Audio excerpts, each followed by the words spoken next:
Pessoal, boa noite. Professor Gabriel Yasbeck aqui, dando sequência então no nosso curso de análise e processamento de sinais. Hoje nós vamos estar falando da unidade 3.1 do nosso livro didático, que fala sobre os filtros analógicos. Então, para a gente começar o nosso estudo, a primeira coisa que nós temos que fazer é entender o que são os filtros. Então, a gente pode entender os filtros como sendo sistemas seletores de frequência.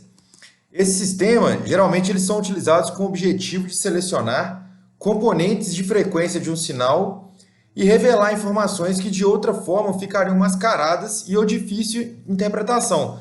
Então, a gente teria um sinal de entrada qualquer, que ele seria composto de várias frequências combinadas, iríamos passar ele por um sistema de filtro, e o sinal de saída, nós teríamos aqui selecionado algumas componentes de frequência que iriam passar para nós informações que iriam nos permitir uma interpretação melhor desse sinal com as informações que nós estamos procurando, ok? Os sinais que passam pelo filtro, então, eles têm o sinal de entrada, eles passam pelo filtro, eles se encontram dentro do que nós chamamos de faixa de passagem. Eles estão numa faixa de frequência que o nosso filtro permitiu que ele passasse para a saída, tá? Para a gente entender um pouquinho melhor, então, do que seria a aplicação de uns filtros, vamos partir de um exemplo. Imagine que você estivesse em um bar onde estaria tocando uma música ao vivo muito alta e com diversas pessoas conversando ao seu redor. E aí você está lá no meio e você está querendo falar uma coisa muito importante com seu amigo, certo? Nessa situação, é óbvio, então, que vai ser muito difícil de você conversar com ele, porque você vai estar cheio de barulho em volta, com o som tocando, música alta, aquela confusão danada, né? E numa perspectiva de análise de sinais, nós iríamos considerar essa música ao vivo e essas pessoas conversando aí ao seu redor como ruído, porque eles estão atrapalhando e dificultando o envio e entendimento de informação. E para nós, então, na análise e processamento de sinais, esses ruídos eles deveriam ser filtrados, ou seja, eliminados dos sons que estão transmitidos aí no ar, para que a informação realmente importante, e aí vale ressaltar, a informação realmente importante na sua perspectiva, seja transmitida. Ou seja, se nós voltarmos aqui no slide que representa os filtros, o sinal de entrada ele seria composto de todos os barulhos, vamos dizer assim, de todos os sons que seriam emitidos no ambiente, então a música ao vivo e todo mundo conversando ao seu redor, nós iríamos desenvolver um filtro, um sistema que fosse capaz de eliminar todos os sinais que não interessam para a gente, ou seja, tudo aquilo que não seja a sua voz e a do seu amigo, né? Nós iríamos selecionar os sinais através de um filtro e aí a saída seria a mensagem importante que seria a sua voz e a voz do seu amigo, tá ok? E aí, nós podemos então classificar os filtros analógicos em duas formas. Nós podemos classificar esses filtros como sendo ativos ou passivos. Os filtros analógicos passivos, então, eles vão ser circuitos elétricos, sistemas elétricos, que eles vão ser formados apenas por componentes passivos, ou seja, apenas por resistores, indutores e capacitores, como o exemplo aqui embaixo desse circuito RLC em série. Isso aqui seria um exemplo, dependendo de qual saída que nós adotássemos, de um filtro analógico passivo.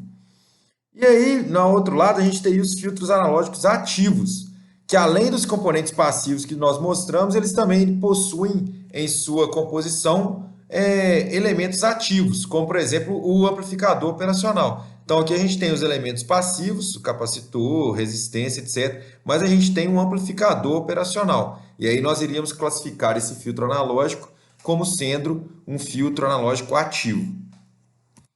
Além da classificação, então, quanto ao tipo dos elementos que compõem o circuito elétrico, nós também podemos classificar os filtros de acordo com a sua resposta, de acordo com a função que ele está tendo no nosso sistema, o que ele está fazendo com o nosso sinal de entrada. Então, nós podemos classificá-los como sendo um filtro passa-baixa, um filtro passa-alta, um filtro passa-faixa ou passa-banda, um filtro rejeita-faixa, rejeita-banda, ou o filtro passa tudo, né? Mas nós vamos estudar mais a fundo o que cada um desses filtros fazem em detalhe, ok?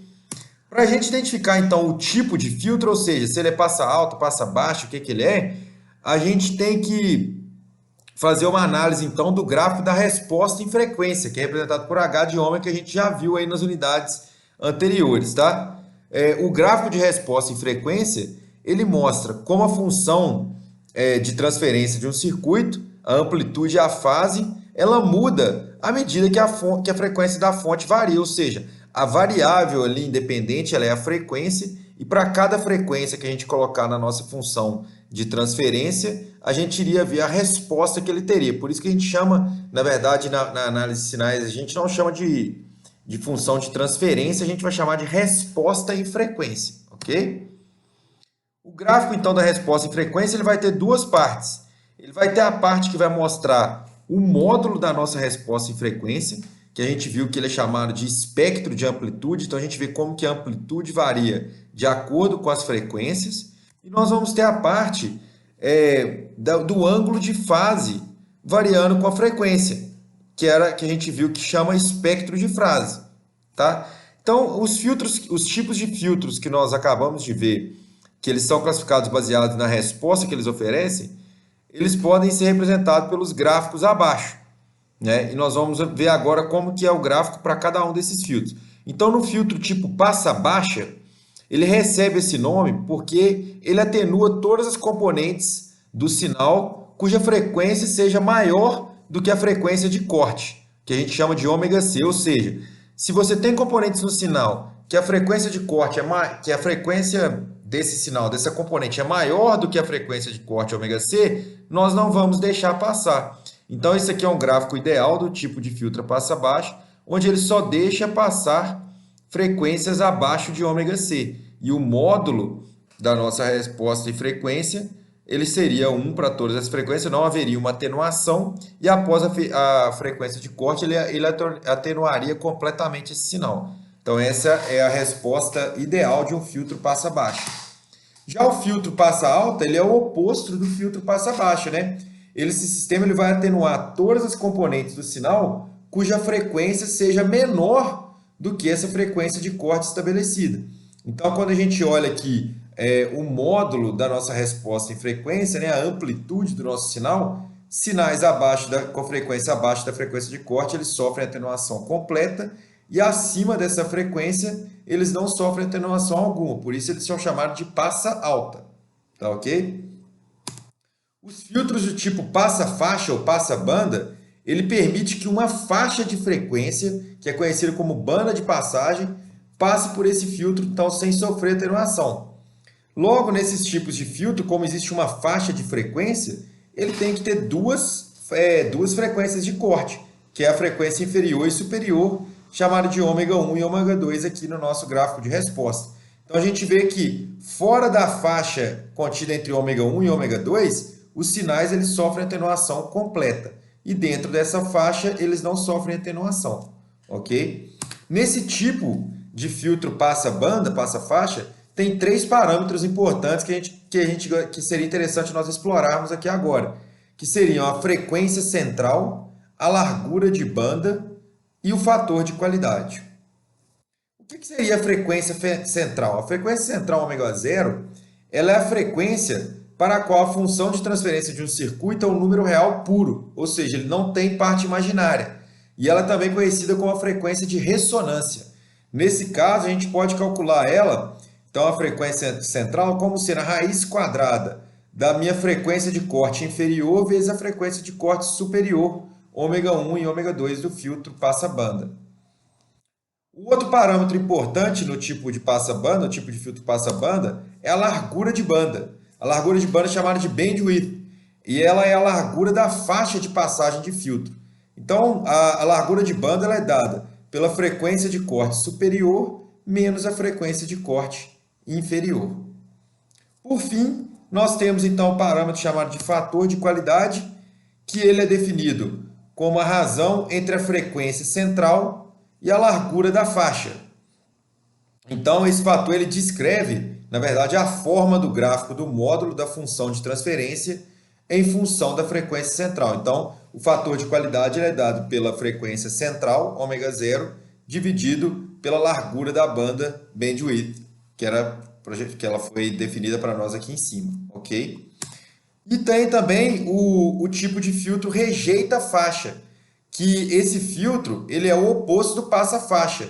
Ele vai permitir passagem apenas às componentes que estão fora de uma região delimitada pelas frequências superior e inferior. Ou seja, entre a frequência ômega 1 e ômega 2, há uma atenuação completa do sinal, não deixando passar os sinais com as componentes cuja frequência está dentro desse limite, e fora desse limite os sinais podem passar normalmente. Tá? E por último, nós temos o filtro passa tudo, que ele deixa passar todas as componentes do sinal, não tem relação nenhuma com a frequência, mas o objetivo dele é alterar a fase do sinal. Então, o seu sinal de entrada vai ter uma fase diferente do sinal de saída, tá vendo? Nesse caso aqui, a gente está atrasando o nosso sinal de saída pela fase φ. Esse é um tipo de filtro passa tudo, ok? Agora vale ressaltar, pessoal, que a resposta dos filtros que a gente viu até agora, elas são respostas ideais. E a gente utiliza dela porque ela nos dá uma intuição muito boa dos funcionamentos dos filtros. Porém, esses filtros eles não são fisicamente realizáveis. É impossível a gente obter uma resposta perfeita como a que nós vimos até agora. Portanto, nós temos que conhecer então as respostas que são mais aproximadas da realidade e como que vão funcionar os parâmetros de projeto desses filtros para aplicação no mundo real, certo? Nós abordaremos então os conceitos dos filtros reais nessa aula, específico para o tipo passa-baixa, para os filtros passa-baixa. Mas os mesmos conceitos que vão ser utilizados nesse filtro, eles podem ser estendidos para todos os demais tipos, tá ok? Então, o comportamento de um filtro passa-baixa real, ele vai ser dado pelo gráfico abaixo, tá? Onde nós vamos ter a banda de passagem, que contém as frequências dos sinais entre 0 e ômega c. Então, isso aqui é definido como a banda de passagem. Só que agora, em vez de haver um corte brusco entre a banda de passagem e as bandas que são atenuadas, nós vamos ter uma banda de transição, que vai ser entre a frequência ômega c e ômega s. Então, agora a gente não vai ter assim, antes da frequência de corte o sinal passava e depois ele era rejeitado. Agora a gente vai ter uma região de transição que a gente vai entender melhor como é que ela funciona. E a banda de corte mesmo, a banda atenuada, ela vai ser após essa frequência de corte, que é essa frequência ômega S que a gente chamou aqui.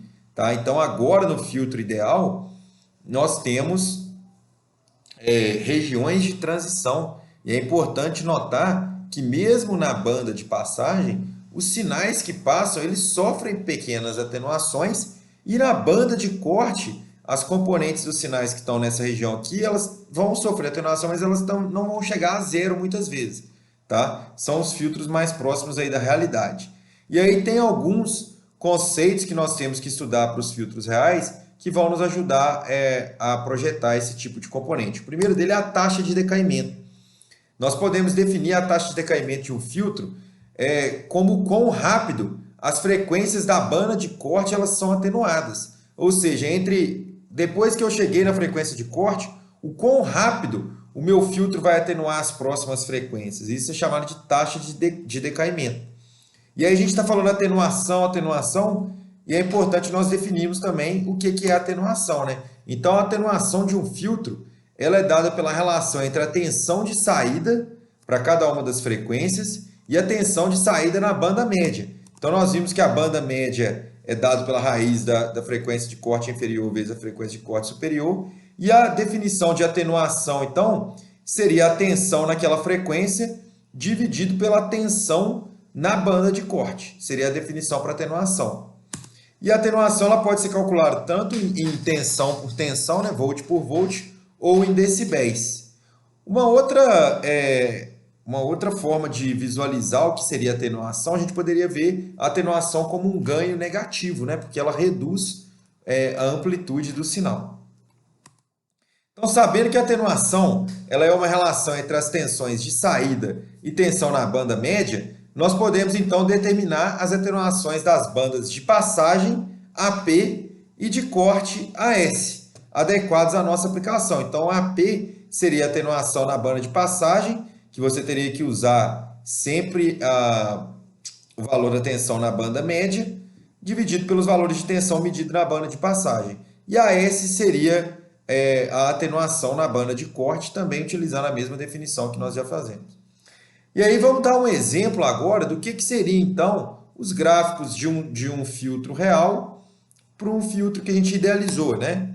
Então, um exemplo aqui de um filtro passivo passa-baixa formado por um circuito em série RL, onde a tensão de saída, o nosso sinal de saída é a tensão no resistor. E aí aqui é um gráfico do módulo da resposta em frequência, ou seja, a nossa amplitude, né, um espectro de amplitude, em função aqui da frequência. A resposta ideal, a gente teria o sinal permitindo passar as frequências, as componentes do sinal cuja frequência fosse abaixo de ômega-c sem atenuar, ou seja, com amplitude original, e a partir da frequência de corte ele zeraria esse sinal. E aí a gente vê que a resposta ideal, que a resposta real desse sistema é muito diferente da ideal, né? A gente vê que mesmo na banda de passagem há uma leve atenuação aqui do sinal na banda de passagem, mesmo que essas componentes tenham a frequência menor do que a frequência de corte.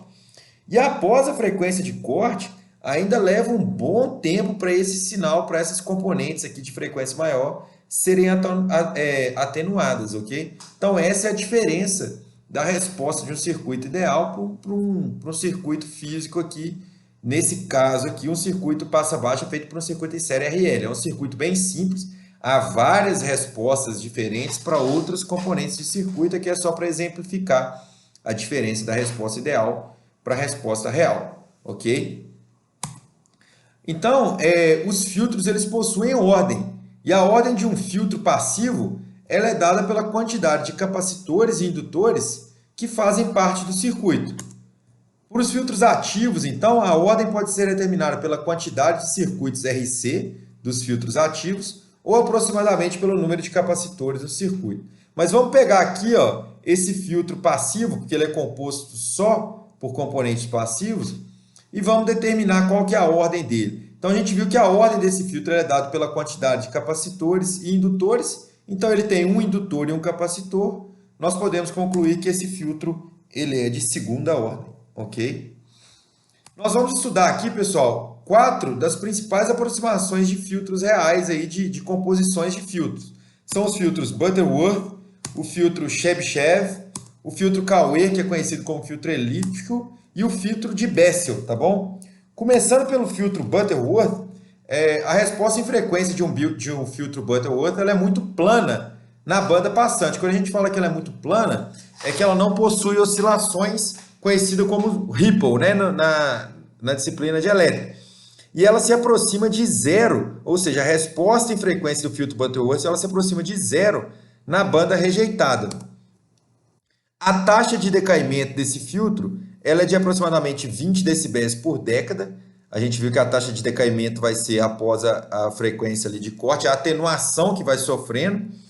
E se nós aumentarmos a ordem do filtro, nós também aumentamos a sua taxa de decaimento. Então, como que ficaria a resposta de um filtro Butterworth? O que a gente fala que ele tem uma resposta plana na banda de passagem é que você vê que ele não tem oscilações aqui no sinal da banda de passagem.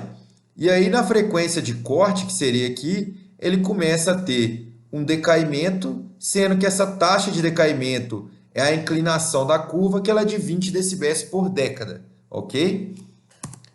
Apesar da resposta plana, então, na banda de passagem ser algo bem interessante nos filtros Butterworth, a taxa de decaimento desses filtros ela não é aguda, ela demora. Então, você vê que você queria uma frequência de corte aqui, até que esse sinal seja atenuado para zero, você vai deixar passar componentes dos sinais, vários componentes dos sinais com frequência acima dessa frequência de corte. Queria continuar poluindo o seu sinal, tá? Então, para obter uma separação mais estreita entre as bandas de corte e passagem, ou seja, para a gente aumentar essa inclinação aqui da curva, a gente tem que aumentar a ordem do filtro, tá? O segundo tipo de filtro, então, que nós vamos estudar seria o filtro de Chebyshev. E esse filtro ele possui duas variações. O tipo 1 desse filtro, ele possui ondulações, ele possui um ripple na banda de passagem, mas ele é bem instável na banda de corte. Já o tipo 2, ele é conhecido como Chebyshev inverso, e ele possui ondulações e o ripple na banda de corte, mas ele é bem estável na banda de passagem, ok? Em ambas as variações, então, desse tipo de filtro Chebyshev, a taxa de decaimento ela é mais aguda do que a vista no Butterworth. Porém, o ripple também é maior, né? Então, é sempre, vamos dizer, um trade-off entre as características do filtro. Então, isso aqui que ele está falando, ó, no tipo 1, ele vai ter oscilações na banda de passagem, só que olha como a taxa de decaimento dele é bem mais rápida do que a gente viu no Butterworth. Aqui é a frequência de corte, e aí ele tem uma taxa de decaimento muito mais rápida, permitindo que muito menos componentes dos sinais com frequência acima do que você desejaria passasse para o seu sinal de saída. E o tipo 2 ele é estável na banda de passagem, porém na banda de corte ele possui oscilações. Isso aqui pode ser um problema, porque imagine que você vai usar o sinal de entrada para controlar, por exemplo, um motor, alguma coisa. Então você pode ter movimentos que você não desejaria. Então a gente tem que escolher com muita cautela o tipo de filtro que nós vamos utilizar baseados na nossa aplicação, né? O outro tipo de filtro é o filtro Cauê, elíptico, né? Esse filtro ele apresenta um decaimento ainda maior do que o filtro Chebyshev. Então a gente viu que o Chebyshev ele já tem um decaimento muito rápido, tendo uma separação bem definida ali entre a banda de passagem e a banda de corte, e o elíptico ele ainda é maior. Entretanto, esse tipo de filtro ele possui ripple tanto na banda de passagem quanto na banda de rejeição. E a gente tinha visto que o Chebyshev, ou ele tem, o tipo 1 ele tem na banda de passagem, mas não tem na banda de corte, né, na banda de rejeição, e o tipo 2 o contrário. Então ele tem mais oscilações, mais ripples do que o Chebyshev. E aí o gráfico dele, a gente vê que o decaimento dele é bem brusco mesmo, então é bem definido a banda de passagem da banda de rejeição, mas ele tem os ripples tanto na banda de passagem, tanto nas frequências que estão na banda de rejeição, ok? E por último, é o tipo de filtro Bessel, que a gente vai ver aqui nessa aula, e esse tipo ele possui uma resposta bem plana na banda de passagem, e o decaimento dele é mais lento ainda do que o filtro Butterworth. Em compensação, a aproximação de Bessel ela provê um deslocamento linear da fase, que a gente não estudou a fase não, mas o fato desse deslocamento linear da fase ocorrer, ele é importante porque ele não causa distorções no sinal de saída em relação à entrada. O sinal ele não é muito alterado, né? Não é muito distorcido. E aí tem os gráficos aqui comparados, né? Então, quando a gente compara o Butterworth com o elíptico, a gente vê que o Butterworth ele é bem plano na banda de passagem, só que ele demora muito para decair na banda de rejeição. Já o elíptico, ele tem um decaimento absurdo, que ele é muito separado a banda de passagem da banda de rejeição. Porém, ele tem oscilações grandes, tanto nas componentes de frequência que passam para o sinal de saída, quanto nas componentes de frequência que são rejeitadas. E aí, comparando o Chebyshev 1, 2 e o Bessel, a gente vê que o Bessel ele tem um decaimento bem lento, mais lento do que o Butterworth, e o Chebyshev a gente viu que ele tem as oscilações. Se for o tipo 1, ele tem oscilação só na banda de rejeição, tipo 2 na banda de passagem, e ele tem um decaimento intermediário entre o elíptico e o Butterworth, tá? Então, a escolha do tipo de filtro que você vai fazer vai ser baseada na aplicação que você vai utilizar o seu sinal de saída, ok? E aí agora nós vamos ver então os circuitos que são utilizados para compor esses filtros, né? Os sistemas elétricos que compõem esses filtros. O primeiro que nós vamos ver é o circuito RC, em série, tá? O circuito RC ele é o caso mais simples de um filtro passa-baixa passiva. Os sinais de entrada e saída nesse sistema vão ser o sinal da fonte de tensão e a tensão no capacitor. Então, o nosso sinal de entrada é uma fonte de tensão e o sinal de saída nós iríamos puxar terminais da tensão no capacitor, tá?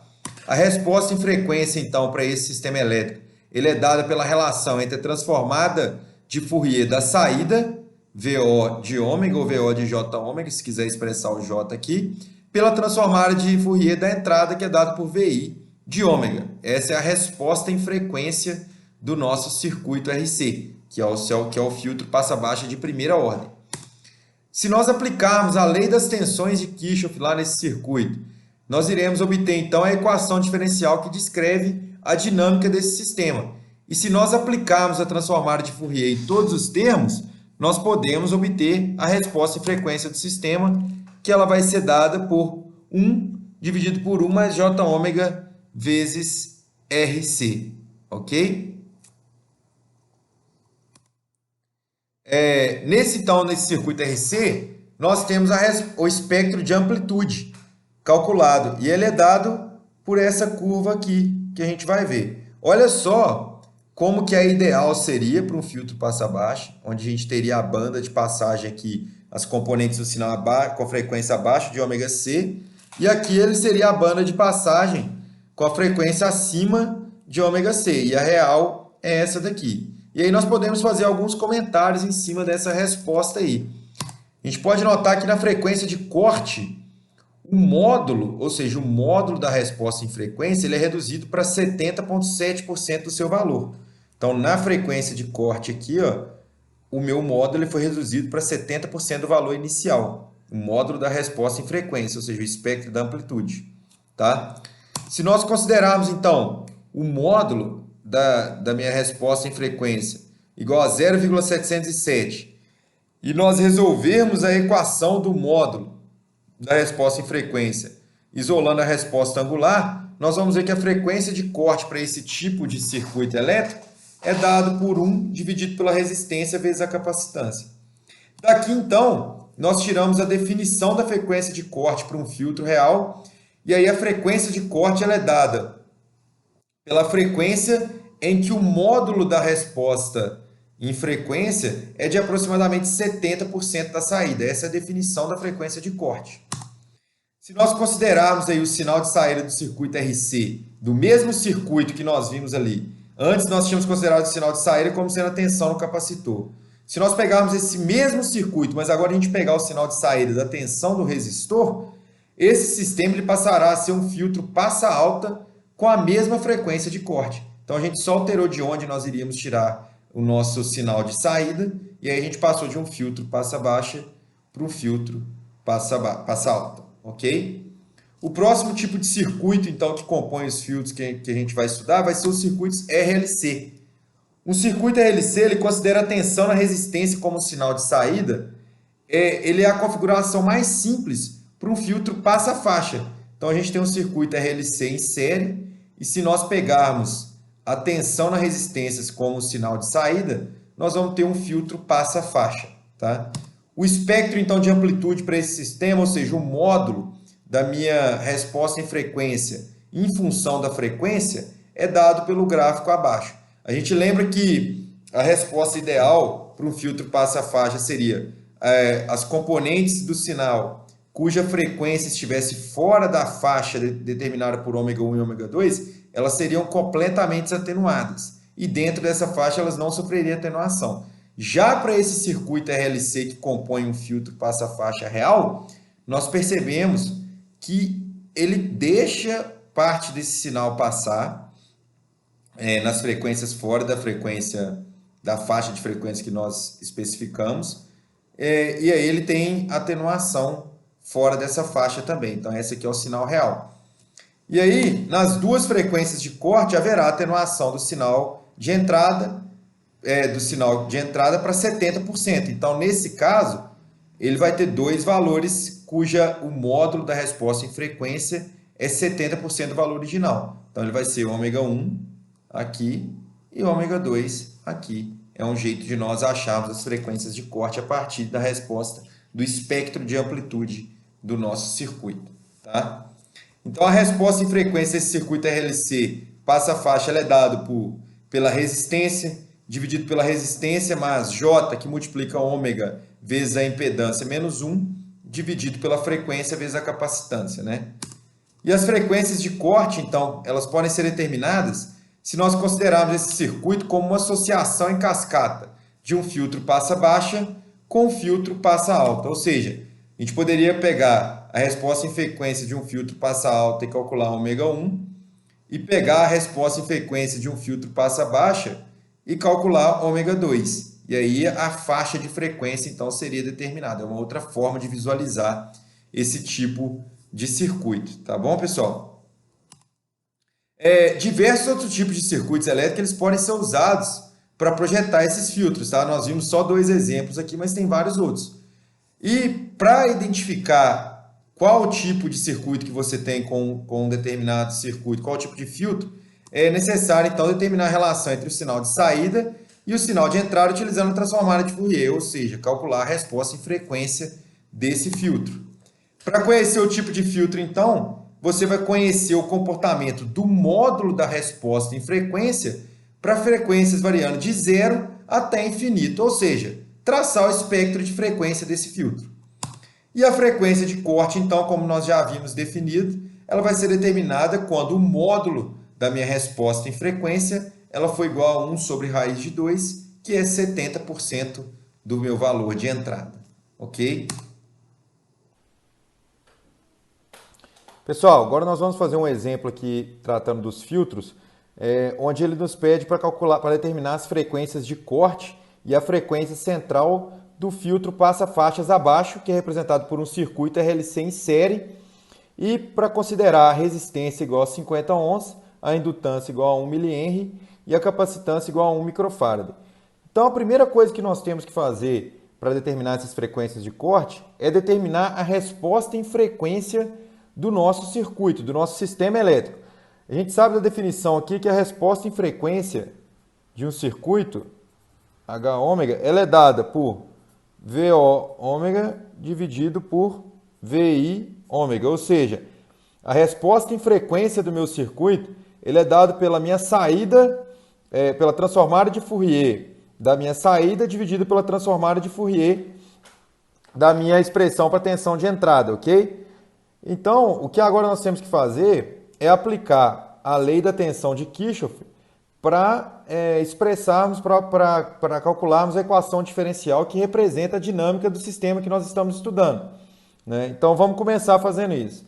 Então, aplicando a lei das tensões de Kirchhoff aqui, nós temos que VI de T menos a queda de tensão no indutor, ela é dada por L vezes a derivada da corrente em função do tempo, L dI dt, menos a queda de tensão em um capacitor é 1 sobre a capacitância vezes a integral de 0 a t dessa corrente I de t dt, menos a queda de tensão no resistor, que é dado por R I de t. Isso aqui tudo é igual a zero. Então, a partir da lei de Kirchhoff, nós encontramos a equação diferencial que descreve a dinâmica desse nosso sistema elétrico. Isso aqui nós vamos chamar de equação 1.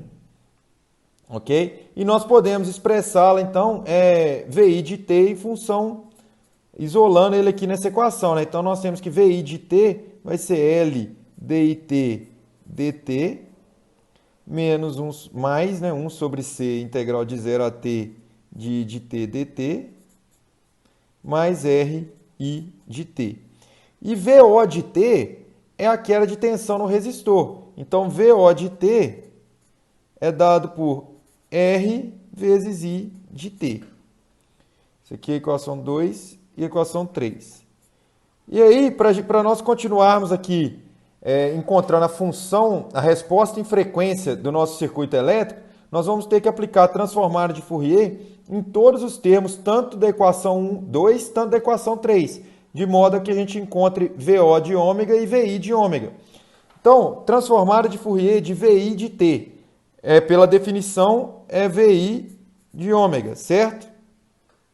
É igual L vezes a transformada de Fourier de uma derivada de uma função é a multiplicação da própria função por J vezes ômega. Então, a gente tem J vezes ômega vezes I de ômega.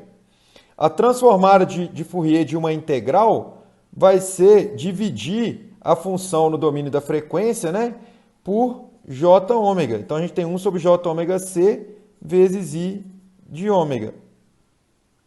E a transformada de Fourier de I de T vai ser o próprio I de ômega. Tá? Então, vamos chamar aqui de equação 4. Então, agora a gente tem a expressão para VI de ômega, que é o nosso denominador aqui para alcançar a resposta em frequência.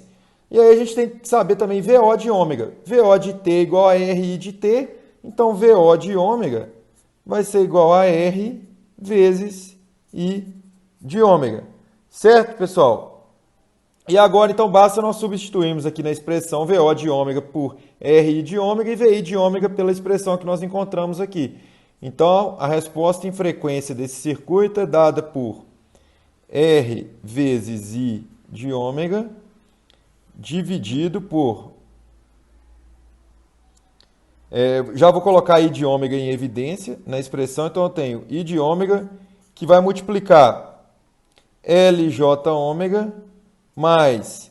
Na verdade, aqui ó, eu tenho 1 sobre J ômega C. Eu posso multiplicar o numerador e o denominador por J. Então, esse aqui vai virar menos J sobre ômega C mais R, ok? Então, essa aqui é a expressão. E aí, nós podemos simplificar I de ômega, porque ela está multiplicando no numerador e no denominador. O que a gente fez aqui ó, foi multiplicar por J o numerador e o denominador. Então, J vezes J dá J ao quadrado, que dá menos 1. Por isso que você tem menos J sobre ômega C, ok? Então, a gente tem a expressão aqui da nossa resposta em frequência para o circuito que nós estamos modelando, tá? Para o filtro passa-faixa que nós estamos modelando. Mas isso aqui ainda não é a resposta. Nós queremos encontrar as frequências de corte desse filtro e a frequência central. Por definição, nós sabemos que a frequência de corte ela é dada quando o módulo da minha resposta em frequência é igual a 1 sobre raiz de 2. Então a gente tem a expressão da resposta em frequência. A primeira coisa que agora que nós temos que fazer, os próximos passos, é encontrar a expressão para o módulo da minha resposta em frequência. Então, quando a gente percebe aqui que isso aqui é uma expressão de um número complexo, então lembrando que um número complexo representado por A mais BI, onde A é a parte real e B é a parte imaginária, o módulo desse número complexo é dado pela raiz quadrada de A ao quadrado mais B ao quadrado. Só que quando a gente olha a expressão aqui da nossa resposta em frequência, nós não conseguimos separar a parte real da parte imaginária, porque a parte imaginária ela se encontra no denominador. Então, como que a gente faz para separar isso? Nós temos que multiplicar o numerador e o denominador pelo conjugado do número complexo que está no denominador. Então, como que vai ficar isso? A gente vai reescrever h de ômega como sendo igual a R dividido por R mais J, que multiplica ômega L menos 1 sobre ômega C. Isso aqui a gente só colocou o J em evidência, tá ok, pessoal? Então agora ficou R mais o J em evidência, que multiplica ômega L menos 1 sobre ômega C. E nós vamos multiplicar o numerador e o denominador pelo conjugado desse número complexo. O conjugado vai ser R menos J vezes ômega L menos 1 sobre ômega C. Então, nós vamos escrever aqui R menos J, que multiplica ômega L menos 1 sobre ômega C, vezes R menos J sobre ômega L menos 1 sobre ômega C. Tá ok? E aí a gente vai trabalhar agora nesse número. Nós vamos reescrever, então, a nossa resposta em frequência como sendo R vezes R dá R ao quadrado, menos J vezes R, porque eu estou multiplicando R por esse termo, de ômega L menos 1 sobre ômega C. Isso aqui é dividido. Quando você tem números complexos multiplicados pelo seu conjugado, o resultado disso aqui vai dar A ao quadrado mais B ao quadrado, né? A gente pode até desenvolver R vezes R dá R ao quadrado, R vezes esse termo mais R vezes esse termo aqui, eles vão se anular, e aí depois você eleva ao quadrado o termo imaginário. Então a resposta aqui vai ser, o denominador ele vai ser expresso como R ao quadrado mais ômega L menos 1 sobre ômega C elevado ao quadrado. Só lembrando, isso aqui é uma propriedade de números complexos, viu, pessoal? Quando um número complexo é multiplicado pelo seu conjugado, o resultado dessa multiplicação vai ser a parte real ao quadrado mais a parte imaginária ao quadrado. Então, agora eu tenho minha resposta em frequência expressa agora sem ter um denominador complexo. Eu consigo separar a parte real da parte imaginária, tá? Então, eu vou reescrever essa equação aqui para nós continuarmos trabalhando nela. Então, nós vamos ter que a resposta em frequência é dada por R ao quadrado menos J vezes R, que multiplica ômega L menos 1 sobre ômega C, dividido por R ao quadrado mais ômega L menos 1 sobre ômega C ao quadrado, tá? E olha só que interessante, agora a gente pode reescrever essa expressão dessa forma.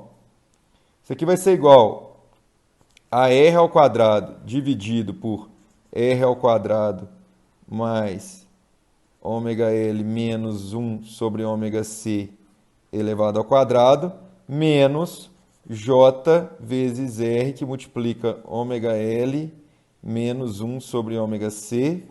Deixa eu trocar a minha caneta aqui, que essa aqui já era. 1 sobre ômega C, dividido por R ao quadrado mais ômega L menos 1 sobre ômega C elevado ao quadrado.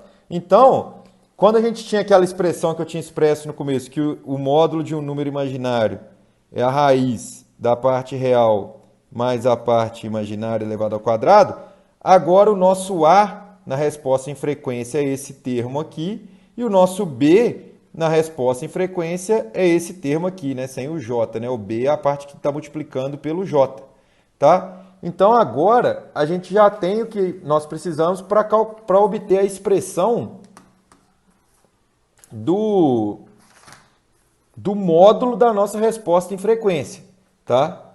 Então, o módulo da nossa resposta em frequência, ele vai ser dado por a raiz quadrada de A ao quadrado. A ao quadrado é esse termo aqui, então vai ser R ao quadrado dividido por R ao quadrado mais ômega L menos 1 sobre ômega C elevado ao quadrado. Então, isso aqui é A ao quadrado mais B ao quadrado, que vai ser R vezes ômega L menos 1 sobre ômega C dividido por R ao quadrado mais ômega L menos 1 sobre ômega C elevado ao quadrado. Isso aqui tudo elevado ao quadrado, né? Então, agora a gente tem que brincar com a matemática aqui para chegar nas expressões, para chegar na expressão do módulo da minha resposta em frequência, porque nós vamos ter que utilizar ele para encontrar as frequências de corte. Então, vamos trabalhar nessa expressão aqui. A gente tem, então, que o módulo da minha resposta em frequência, ele vai ser dado pela raiz quadrada, aí eu tenho R ao quadrado elevado ao quadrado, R à quarta. Não é isso?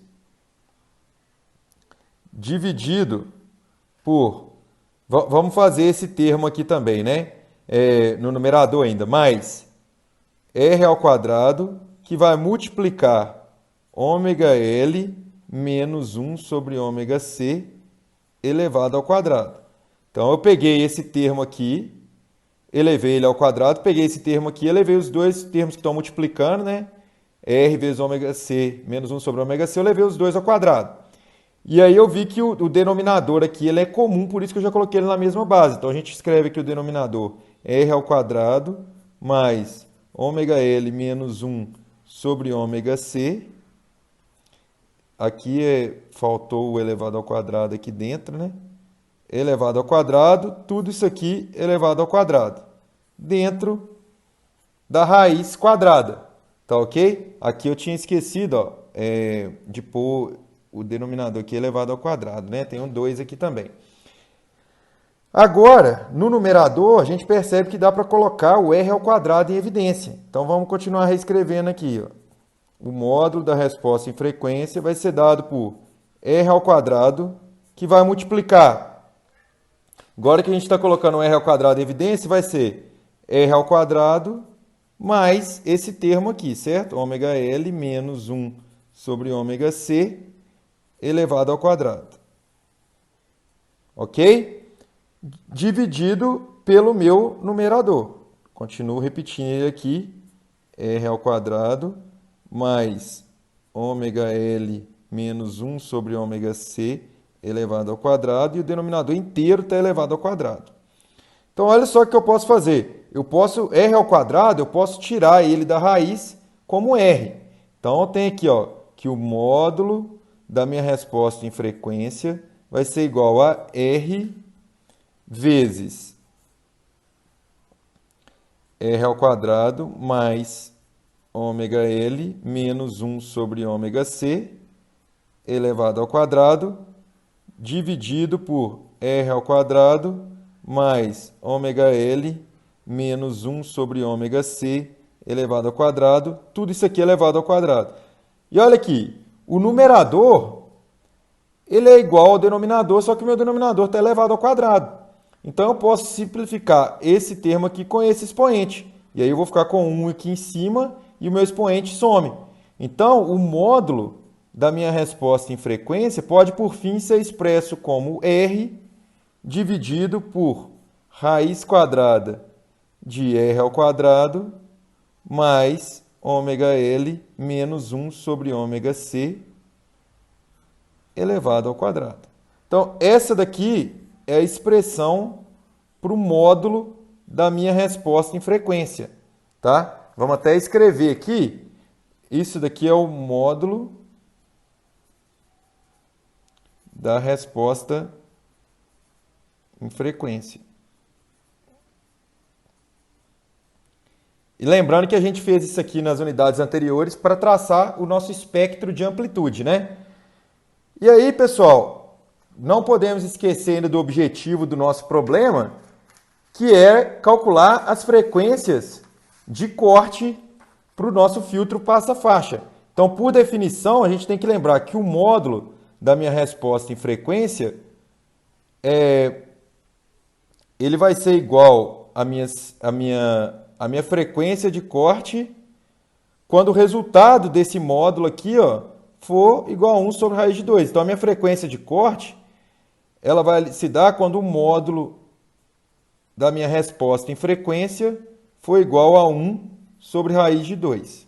Né? Por definição, eu vou achar as frequências de corte no ponto, na frequência que o módulo da minha resposta em frequência foi igual a 1 sobre raiz de 2. Ou seja, eu tenho que pegar essa expressão aqui, que é o módulo da resposta em frequência, e igualar ela a raiz de 2. Então, é isso que nós vamos fazer. A gente vai falar aqui R dividido por R ao quadrado mais ômega L menos 1 sobre ômega C elevado ao quadrado, aqui é na raiz, é igual a 1 sobre raiz de 2. E aí agora a gente tem que trabalhar matematicamente para resolver essa expressão. Então a primeira coisa que eu vou fazer, eu estou com essa raiz quadrada no denominador, tanto no lado esquerdo quanto no lado direito, está me incomodando. Então eu vou elevar ambos os lados ao quadrado. Então elevando esses termos ao quadrado, a gente tem a expressão de R ao quadrado dividido por R ao quadrado mais ômega L menos 1 sobre ômega C elevado ao quadrado. Agora, repare que eu não tenho mais raiz, porque eu estou elevando ao quadrado, vai ser igual a meio, certo? Agora, eu vou passar esse 2 para cá multiplicando e vou passar esse denominador para cá multiplicando. Então, a gente vai ter que 2 vezes R ao quadrado é igual a R ao quadrado mais ômega L menos 1 sobre ômega C elevado ao quadrado. Aí eu posso passar esse R ao quadrado para cá subtraindo, nós vamos chegar na expressão que R ao quadrado, porque 2R ao quadrado menos R ao quadrado é R ao quadrado, né? É igual a ômega L menos 1 sobre ômega C elevado ao quadrado. Deixa eu trocar a folha aqui para nós continuarmos o raciocínio. Eu vou reescrever aqui, então, a gente estava na expressão que R ao quadrado é igual a ômega L menos 1 sobre ômega C elevado ao quadrado. Né? Agora, o que eu posso fazer? Eu posso tirar a raiz quadrada tanto do lado esquerdo quanto do lado direito. Então, tirando a raiz quadrada aqui dos dois lados, né, levando os dois lados a meio, eu tenho que R vai ser igual a ômega L menos 1 sobre ômega C. E eu vou pôr o ômega C aqui agora como denominador comum e posso escrever então que o R é igual a ômega C dividido por ômega C dividido por 1 dá ômega C vezes ômega L. Então a gente vai ter LC ômega ao quadrado menos 1 sobre ômega C. É a expressão. E aí a gente pode reescrever aqui tudo como sendo LC ômega ao quadrado. Eu vou passar o WC para cá multiplicando e depois eu vou passar esse termo para cá subtraindo. Então eu tenho menos RC ômega menos 1 é igual a zero. E aí, para eu achar, então, as minhas frequências de corte, basta eu achar as raízes desse polinômio aqui de segundo grau. Lembrando, né, que as raízes desse polinômio aqui, ela é dada, vamos falar aqui, que ômega 1 e ômega 2, ele vai ser igual a menos b, mais ou menos a raiz quadrada de b ao quadrado menos 4 vezes a vezes c, sobre 2a. Lembrando aqui que b é igual a menos RC nesse caso, né?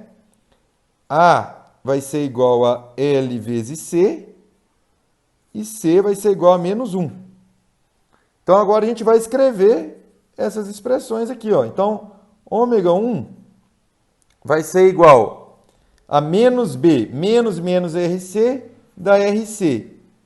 Agora eu vou fazer o ômega 1 sendo a soma, mais a raiz quadrada de B ao quadrado menos RC ao quadrado, né, vai dar RC ao quadrado menos 4 vezes A vezes C. Então, menos 4 vezes A dá menos 4LC. Vezes menos 1 dá mais 4LC. Dividido por 2A, ALC, então dividido por 2 vezes LC. E ômega 2 vai ser RC menos os mesmos termos, né?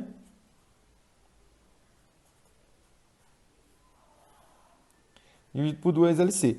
Agora, o que nos resta é substituir os valores. A gente teve no início do problema que a resistência era 50 ohms, a indutância 1 mH e a capacitância 1 microfarad. Então, como que a gente ficaria aqui? Nós iríamos fazer que ômega 1 seria igual a 50, porque é 50 ohms, vezes a capacitância, ela é 1 microfarad. Então, a gente escreve 1 vezes 10 a menos 6 farad, né? Mais a raiz quadrada de 50 vezes 1 vezes 10 a menos 6 elevado ao quadrado, mais 4 vezes, 1 milihenry, então é 1 vezes 10 a menos 3, e 1 microfarad, 1 vezes 10 a menos 6.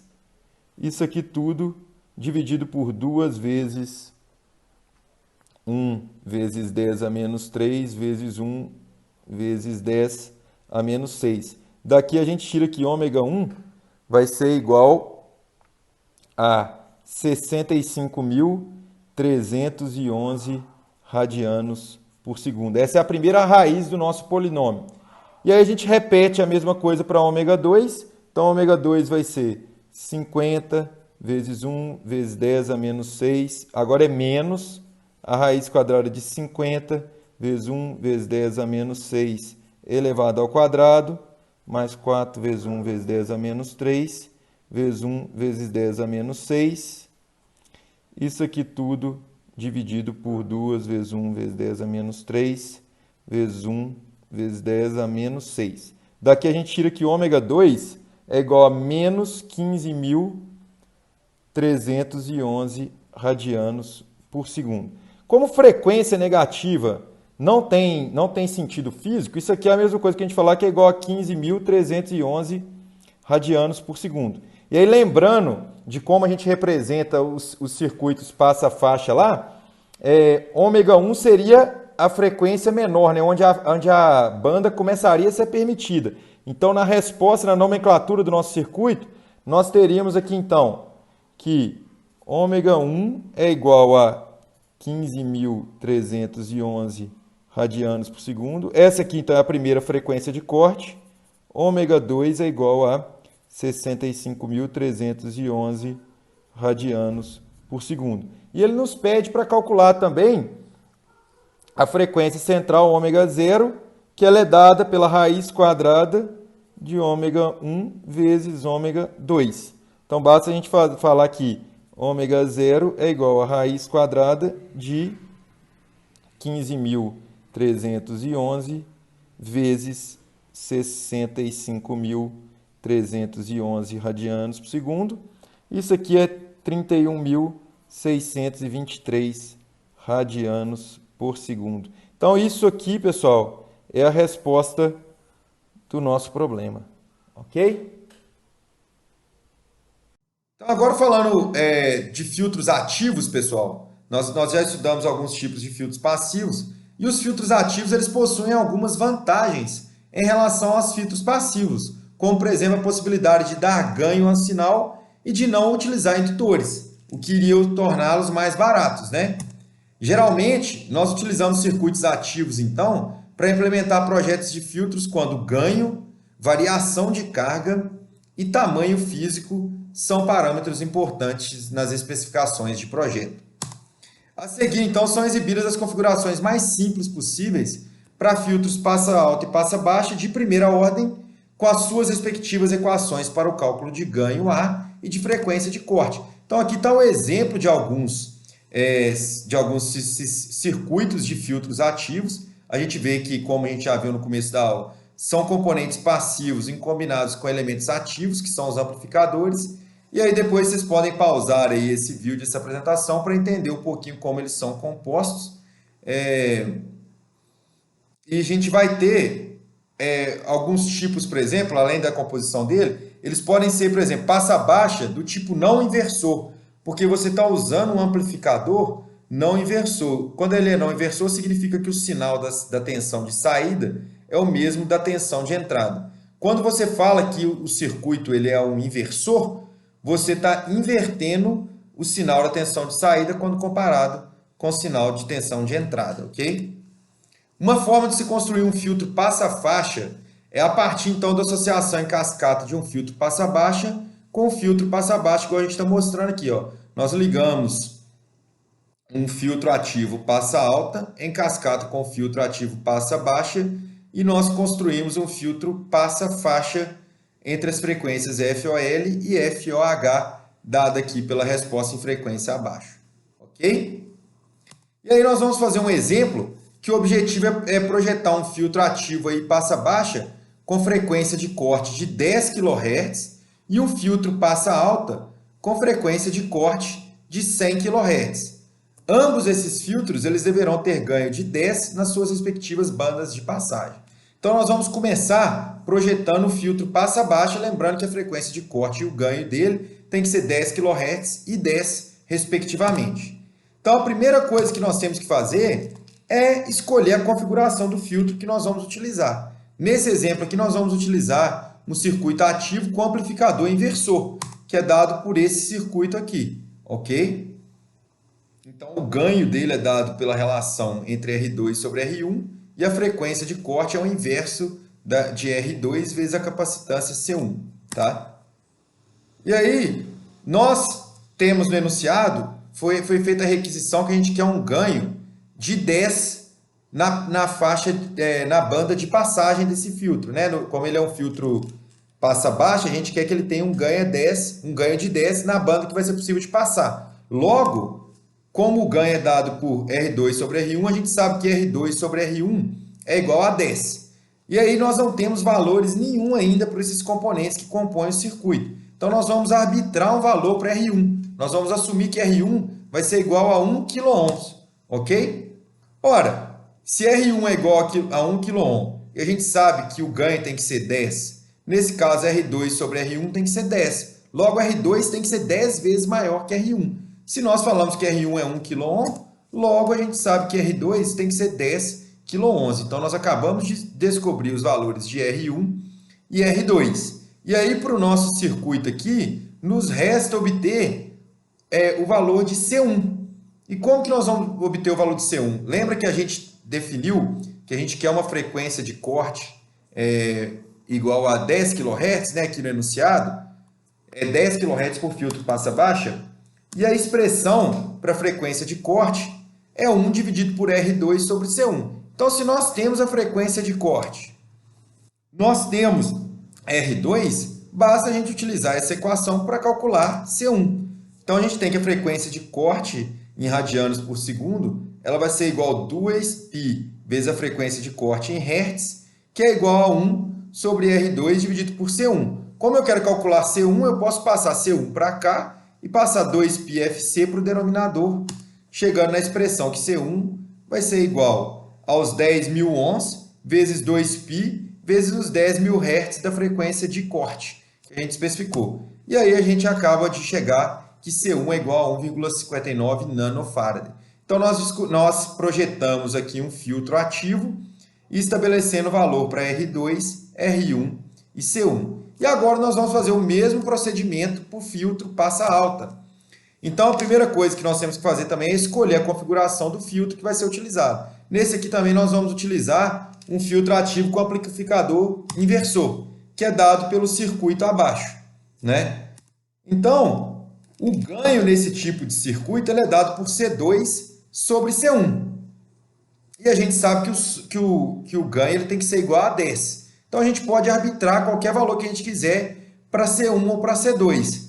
Só para facilitar aqui, nós vamos utilizar o valor de C1 que nós tínhamos calculado para o filtro passa baixa, né, que era 1,59 nanofarads. Então, nós vamos assumir que C1 vale 1,59 nanofarads. Como o ganho tem que ser 10, eu sei que C2 tem que ser 10 vezes maior do que C1. Daqui a gente tira que C1 é 15,9 nanofarad. Veja bem o circuito, quais os valores dos componentes que nós temos que definir. Nós temos que definir C1, C2 e a resistência aqui R1, ok? Nós já temos C1 e C2. Como que nós vamos fazer para calcular R1? A gente pode usar a expressão para frequência de corte, que a frequência de corte ela é dada por R1, que é essa resistência aqui, vezes a capacitância. E a gente já sabe qual a frequência de corte que a gente quer utilizar para o filtro passa alta. Então, a gente vai fazer que a frequência de corte é 2πfc, que é igual a 1 sobre R1 vezes C2, e aí a gente isola R1 aqui, passando 2πfc multiplicando o denominador. Logo, R1 é igual a 1 sobre 2π vezes a frequência de corte em Hz, vezes a capacitância C2, e aí substituindo os valores, nesse caso a gente quer 100 kHz como a frequência do nosso filtro passa alta, e aí a gente chega que R1 é igual a 100 ohms. Então a gente acabou de definir o valor para todos os componentes, e é assim que você faz um projeto de um filtro, né? Quando você está querendo implementar para alguma aplicação específica, tá? Todas as configurações de filtro ativos então, que a gente viu até agora, elas foram configurações de filtros de primeira ordem. Mas você também pode fazer circuitos de segunda ordem ativo. E esses circuitos eles são utilizando a configuração de Sallen-Key, que está mostrada aqui nos circuitos abaixo, com as suas respectivas equações. Ok, pessoal? Então, hoje, esse era o conteúdo que eu queria passar para vocês. Até o próximo encontro, então. Um abraço, pessoal!